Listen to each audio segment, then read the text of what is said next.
හෝඩුවාවන් ඔස්සේ සත් සුමිතුරන් පිරිස පෙර දින ඔවුන් ක්‍රීඩා කළ කැලෑ රොද දිහා විපරම් කරන්නට වුණා. ලුසී ආර්යාවගේ මුතුමාලේ සොරාගත් මිනිසා ඔවුන්ට හමු වූයේ එහිදීය. ලඳු කැලෑව පුරා විපරම් කළත් හොරා පිළිබඳව කිසියම් හෝඩුවාවක් සොයා ගත හැකිය. සත් සුමිතුරෝ හනි හනික මේ යන්නේ ඒ සඳහා. කොලින් මිනිහා තාප්පෙන් පැන්නේ කොතනින්ද කියලා ඔයාට මතකද? පීටර් ඇසුවේය. ටික වේලාවක් කල්පනා කළ කොලින් විශාල හොලි ගසක් පෙන්වමින් මෙසේ කීවේය. අන්න අර හොලි ගහ බලන්නකෝ. ඒ හොලි ගහයි එහා පැත්තෙන් තියෙන පුංචි ඕක් ගහයි අතරින් තමයි මිනිහා බිමට පැන්නේ. ඔව් එතන තමයි. මට හොඳට මතකයි. එන්න අපි ගිහින් එතන ටිකක් බලමු.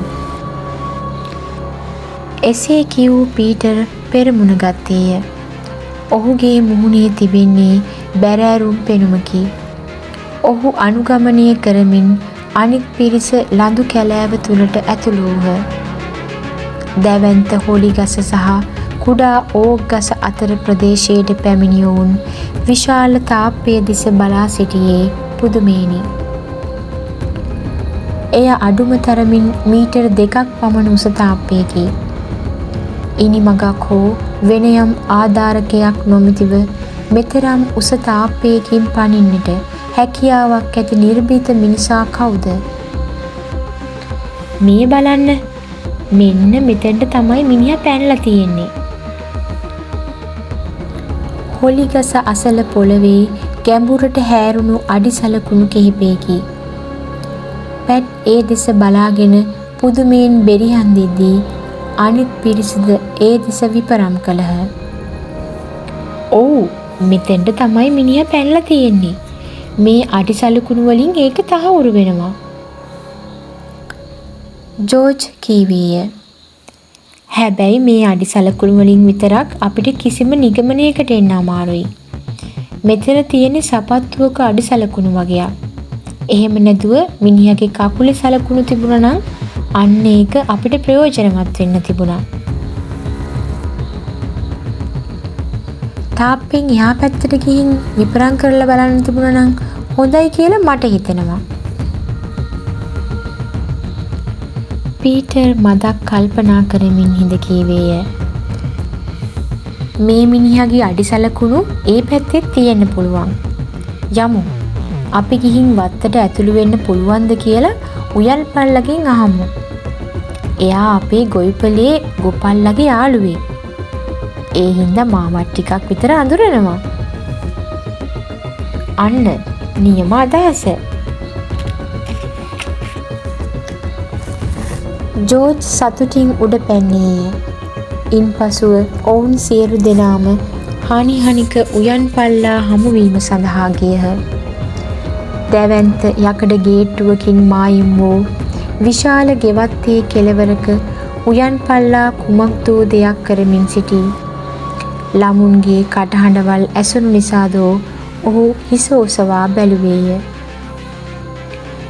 "ඒයි ජෝන්!" පීටර් පෙරිහන් දුන්නේය. "අපි ටිකක් ඇතුළට ඇවිත් වටපිටාව බලන්නද? ඔයා දන්නවද? අර මුතුමාලේ අරන් ගිය හොරා තාප්පෙන් පනිනවා අපි දැක්කා. පොලිසියටත් අපි ඒ ගැන කිව්වා. වටපිටාව ගැන හොදිසියෙන් ඉන්න කියලත් ඉන්ස්පෙක්ටර් මහත්තයා අපිට කිව්වා." පීටර්ගේ දිගු කතාව අසාගෙන සිටි ජෝන් ටික වේලාවක් කල්පනා කරමින් හිඳ ගේට්ටුව විවෘත කළේය. "හොඳයි. හැබැයි මමත් ඔයාලා එක්කම එනවා. අනික ඔයාලා වැඩිය දඟලන්නේ නැති වෙයි කියලත් මම විශ්වාස කරනවා. හොරා තාප්පෙන් පැන්න කියලා ඇහුවම මට නම් හරිම පුදුමයි. මම ඊයේ හැන්දෑ වරුවම ඉස්සරහ පැත්තේ වැඩ කෙරුවා. හොරා ගේට්ටුවෙන් ආවනම් මට අහු වෙනවා. හැබැයි මිනිහා ඇවිත් තියෙන්නේ තාප්පෙන් පැනලා. සත් සුමිතුරන් පිරිසත් ජෝනුත් තාප්පය අසලින්ම ඉදිරියට ඇවිද ගියහ. හොලි ගසේ සහ පුංචි ඕක් ගසේ මුදුන් තාප්පයට ඉහළින් පෙනෙද්දී කොලින් එක්වරම නතර විය. හරි, මෙන්න මෙතනින් තමයි මිනිහා පැන්නේ. අඩි සලකුණු එහෙම තියනවද කියලා බලන්නකෝ.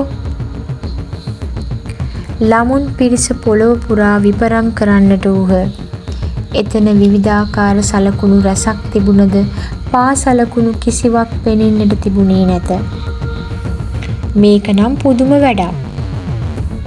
පොළොව තිස්ස බලා සිටි පීටර් එක්වරම කීවේය.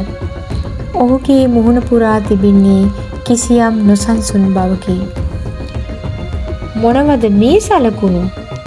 සෙන්ටිමීටර් 10ක් විතර පරල රවුම් හිල් වගේ ඒවා. සමහර විට ලොකු කොස්සක මිටකින් මේ වගේ සිදුරු ඇති වෙන්න පුළුවන්.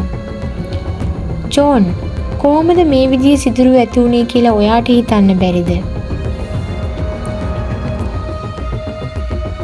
මට නම් හිතන්න අමාරුයි. ජෝන්ගේ මුහුණේ නැගුණේ ප්‍රශ්නාර්ථයකි. සමහර විට පොලිසියට මේක හොඳ හෝඩුවාවක් වෙයි. හොරා මෙතනින් පැනලා ගියා කියලා පොලිසිය දැනටමත් දන්නවනේ. පොළවේ සටහන් වී ඇති රවුම් හා එක සමාන සලකුණු දෙස ඔවුහු නැවත වතාවක් පරීක්ෂාකාරී වූහ. කොසු මිටකින් පොළවට ඇනීමේදී ඇතිවෙන ආකාරයේ සිදුරු මෙතන සටහන් වූයේ ඇයි? මේ කිසිම දෙයක් ගැන කුඩා සිතුවිල්ලක් හෝ ඔවුන්ට තිබුණේ නැත. හොරා එවැනි සලකුණක් තැබුවා නම් ඔහු තාප්පෙන් පැන ගියේ වෙනත් විශේෂ ක්‍රමයකින් විය යුතුය. හොරා ඉනිමගකින් පැනලා ගියා කියලා නම් හිතන්න අමාරුයි. ටික වේලාවක් කල්පනා කළ ජෝන් මෙසේ ඇසුවේය. එහෙමනම් කොහොමද හොරා මේ තාප්පෙන් පැන්නේ?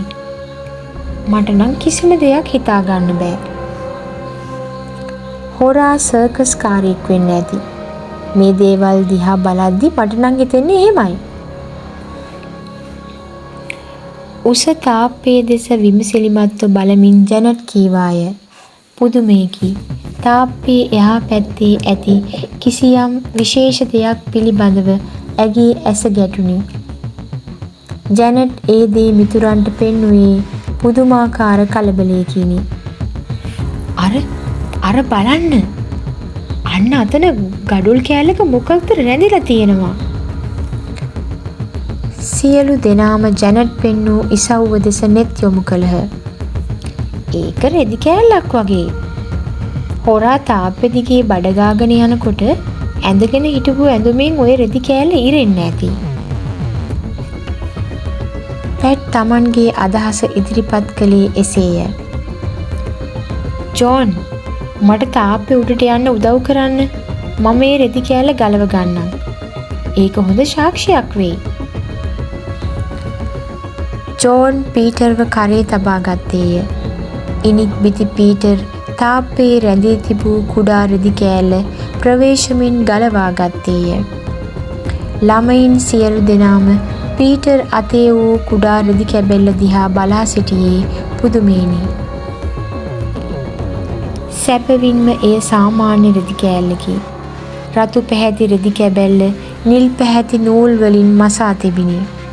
සත් සුමිතුරන්ගේ උකුසු වැස් ඒ කුඩා රෙදි කැබැල්ල දෙස බොහෝ වෙලාවක් නොසැලී යොමු වී තිබිණි. මට හිතෙන විදියට නම් මේ රෙදි කෑල්ල ඉරලා තියෙන්නේ හොරාගේ කලිසමෙන්. මේ විදිහේ රෙදි වලින් මහපු කලිසමක් කවුරු හරි ඇඳගෙන ඉන්නවා දැක්කොත් අපිට පුළුවන් එයා ගැන විමසිලිමත් වෙන්න. ජැනට් එසේ කියද්දී සියල්ලෝම එයට එකඟ වූහ. ඇත්තෙන්ම ඔවුන් සොයාගත්තේ මොනතරම් වටිනා හෝඩුවාවක්ද?